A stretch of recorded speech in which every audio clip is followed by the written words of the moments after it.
절대 먹어서는 안 되는 음식 10가지. 2달 지나도 안 썩는다. 중국산 버섯. 대부분의 팽이버섯과 흰주름 깔때기 버섯은 살균제를 넣어 재배하기 때문에 위험도가 높다. 특히 중국산 버섯이 시중에 다량 유통되고 있어 버섯에 대한 주의가 절실히 필요한 때다. 중국산 생, 표고버섯과 건 표고버섯은 2달이 지나도 썩지 않으며 이 버섯을 손질할 때는 눈이 아프고 이상한 냄새가 난다. 농약이 다량 붙어있는 수입산 오렌지 주스. 농약이 많이 들어있을 뿐만 아니라 칼로리도 높아 과하게 마시면 뚱뚱해진다. 국내산 감귤 주스에는 농약이 적게 포함돼 있다. 식품이 아닌 공산품 브랜드 달걀. 대표적인 제품으로 요오드 달걀을 들 수 있다.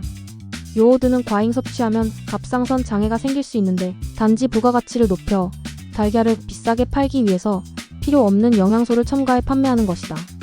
그 외에도 잠깐 동안 자외선을 쬐기만 해도 우리 몸에서 저절로 만들어지는 비타민 D를 강화한 달걀, 사료에 착색제를 첨가해 만들어지는 난황색이 진한 달걀 등이 있다. 발암성 살균제가 든 물에 담근 과일, 바나나. 발암성 살균제인 베노밀에 바나나를 담그는 업체에서 일하는 사람 중 약 30%의 건강 상태가 좋지 않은 것으로 나타났다. 뇌졸중, 심장병 등으로 사망한 사람도 있고 작업인의 자녀에게 소아암이 많이 발생된다는 사실도 판명됐다. 암과 알레르기를 일으키는 첨가물 사용, 어묵앤드 젓갈. 합성 착색료에는 발암성이나 알레르기성이 있다. 최근 시중에서 판매되는 어묵의 종류가 많아지면서 합성 보존료인 솔빈산 대신 아미노산인 글리신과 산미료로 보존 효과를 낸 제품이나 적색, 106호나 3호 대신 천연 착색료를 사용한 제품이 많다. 명란과 명란젓을 가공하는 과정에서 조심해야 할 식품 첨가물은 발색제, 아질산 나트륨과 착색료 적배기, 적삼, 황호이며 아질산 나트륨은 타액 안에 있는 아민료와 반응해서 발암성이 있는 물질로 변함으로 주의한다. 신경 독성과 면역 독성이 있는 미국산 밀가루. 여러 용도로 나온 가루는 미국산 밀을 원료로 사용한 제품이 많다. 수확한 밀의 보존성을 높이기 위해 포스트 하비스트 수확한 이후 뿌리는 농약을 사용했을 확률이 높으므로 수입 밀가루는 가능한 한 사용하지 않는 것이 좋다. 포스트 하비스트 농약은 신경계통에 이상을 가져온다. 농약이 가장 많이 잔류하는 채소, 샐러리와 파슬리.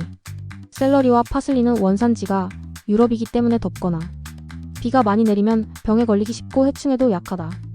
이런 이유 때문에 여러 종류의 다양한 살균제, 살충제를 수확하기 직전까지 사용해서 잔류하는 양도 많다. 발암성이 높은 농약을 친 파슬리는 한 조각만 먹어도 2일 허용치를 거뜬히 넘어 위험하다. 그래도 대안은 있다. 달걀, 냉장고에 두고 먹는다. 자신에게 부족한 영양소가 첨가된 달걀이 아니라면 브랜드 달걀은 사지 않는다. 또한 달걀의 보관은 반드시 냉장고에서 한다. 상온에 보관하면 껍데기에 있는 살모넬라균이 증식해서 식중독을 일으킬 위험이 있다. 사료의 안전성을 강조한 유전자. 제조합을 하지 않은 옥수수를 주원료로 만든 사료를 먹였습니다. 라고 표시되었거나 사료에 포스트 하비스트 농약을 사용하지 않았음이라고 적힌 제품이 좋다. 버섯 국내산 원목 재배. 국내산 표고버섯을 고르되 그 가운데서도 원목 재배한 버섯을 선택한다. 원목 재배한 표고버섯은 기둥이 딱딱하다는 특징이 있고 균상 재배한 표고버섯은 일반적으로 기둥이 부드럽고 잘 살펴보면 톱밥이 묻어 있거나 기둥 끝이 예리하게 잘려 있다. 수입 쇠고기, 빛깔이 붉은 호주산. 합성 호르몬과 광우병에 감염된 미국산 쇠고기를 만날 위험을 줄이기 위해 붉은 빛이 감도는 호주산 쇠고기를 선택하자. 정어리와 꽁치, 작고 통통한 것. 아가미가 진한 황색을 띠는 꽁치가 기름이 적당히 올라와 맛있다. 큰 것보다 작은 것이 안전하고 짧고 통통한 것이 맛있다. 어묵앤드 젓갈, 착색료를 넣지 않은 것. 제품 표시를 잘 보고 합성 보존료를 사용한 제품은 피한다. 원재료의 첨가물이 신경 쓰인다면 신뢰할 수 있는 생산자가 만든 제품을 선택한다.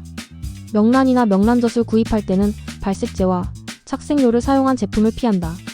밀가루, 용도 구분 없는 국내산. 미국산 밀로 만든 가루는 약간 쓴맛이 날 뿐 아니라 너무 달거나 부드러워서 음식의 맛을 떨어뜨린다. 강력분, 중력분 등 용도를 달리하기 위해 수입밀을 들여오는 경우가 많으므로 평범한 국내산 밀가루를 용도 구분 없이 사용하는 게 방법. 토마토나 오이, 유기농산물 표시. 출하 전 농약을 살포했을 가능성이 있으므로 힘껏 문질러서 닦아낸다. 또한 반드시 유기농산물 표시가 있는 것을 선택한다. 레몬, 유자나 탱자로 대신한다. 고엽제 주성분이 검출될 우려가 있기 때문에 대체 식품을 사용하는 것이 최선. 유자나 탱자과의 열매로 대신하면 안전성과 요리의 질이 모두 높아진다. 마가린, 버터가 이롭다. 유전자 조작을 했을 가능성이 높은 대두유, 옥수수유, 면시유를 재료로 만든 제품은 피하고 마가린 대신 버터를 사용하는 게 좋다. 사과, 봉투를 씌워서 키운 것. 임신한 여성이나 몸이 약한 사람은 봉투를 씌워서 키운 사과를 먹도록 하고, 사과를 먹을 때는 반드시 꼭지가 있는 쪽을 잘 씻어낸 다음 껍질을 벗겨내고 먹는다.